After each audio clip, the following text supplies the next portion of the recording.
I did not go to Hebrew school. I went to Yiddish school.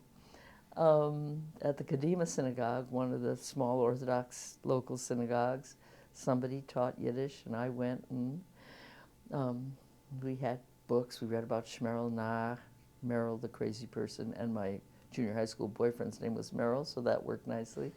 And then we read In die Gassen von der tummeldicke Stadt, geht a klein Mädel und weint.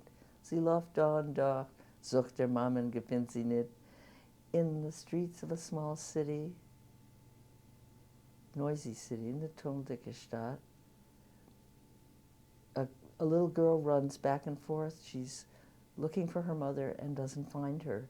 And that stuck with me because I've been looking for my mother all my life. I haven't found her. How old were you when you went to Yiddish? I would say I was 10 or 11.